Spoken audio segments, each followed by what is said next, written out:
Artificial intelligence यानी AI को भविष्य की सबसे बड़ी तकनीकी क्रांति माना जा रहा है, लेकिन चीन में यही तकनीकी अब लाखों लोगों की नौकरियों पर खतरा बनती दिखाई दे रही है। ड्राइवरलेस टैक्सियों से लेकर दफ्तरों में एआई के बढ़ते इस्तेमाल तक रोजगार का संकट गहराता नजर आ रहा है। देखिए हमारी खास रिपोर्ट। चीन में एआई का इस्तेमाल तेजी से बढ़ रहा है। सरकार और कंपनियां हर क्षेत्र में आर्टिफिशियल इंटेलिजेंस को अपनाने की दिशा में तेजी से काम कर रही है, लेकिन इस तकनीकी बदलाव के साथ एक बड़ी चिंता भी सामने आ रही है, बेरोजगारी।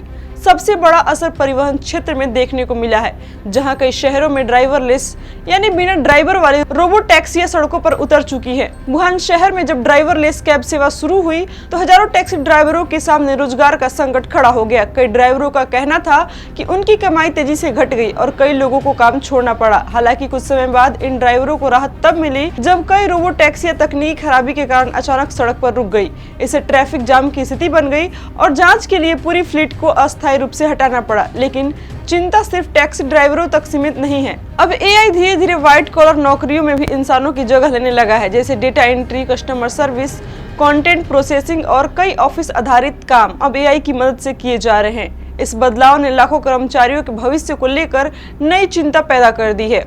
जुलाई में शंघाई में आयोजित वर्ल्ड एआई कॉन्फ्रेंस में चीन के राष्ट्रपति शी जिनपिंग ने कहा कि एआई का इस्तेमाल साझा समृद्धि और सामूहिक सुरक्षा के लिए होना चाहिए। लेकिन दूसरी ओर विशेषज्ञों का मानना है कि जब लेबर मार्केट पहले से दबाव में हो तब एआई का तेजी से विस्तार रोजगार के संकट को और बढ़ा सकता है। रिपोर्ट के मुताबिक चीन में बेरोजगारी का स्तर पहले से ही चिंता का विषय बना हुआ है।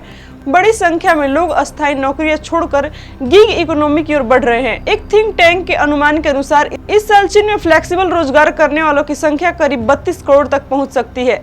साल 2019 में यह संख्या करीब 16 करोड़ थी, यानी कुछ ही वर्षों में इसमें दोगुना से अधिक बढ़ोतरी हुई है। अनुमान है कि चीन की कुल वर्कफोर्स का करीब 44% हिस्सा बन सकता है। रियल एस्टेट और शिक्षा जैसे क्षेत्रों में मंदी के बाद लाखों लोग राइड हेलिंग प्लेटफॉर्म्स का सहारा लिया था, लेकिन अब यही क्षेत्र भी रोबोट टैक्सी के विस्तार से प्रभावित हो रहा है। विशेषज्ञों का कहना है कि यदि एआई का विस्तार इसी गति से जारी रहा तो आने वाले वर्षों में रोजगार के स्वरूप में बड़े बदलाव देखने को मिल सकते हैं। हालांकि नई तकनीक नए अवसर भी पैदा करती है, लेकिन इसके लिए कर्मचारियों को नई स्किल सीखने और बदलती तकनीकी के अनुसार खुद को तैयार करने की जरूरत होगी। एआई दुनिया को बदल रहा है, लेकिन इसके साथ सबसे बड़ा सवाल यह है कि क्या तकनीक और रोजगार के बीच संतुलन बनाया जा सकेगा।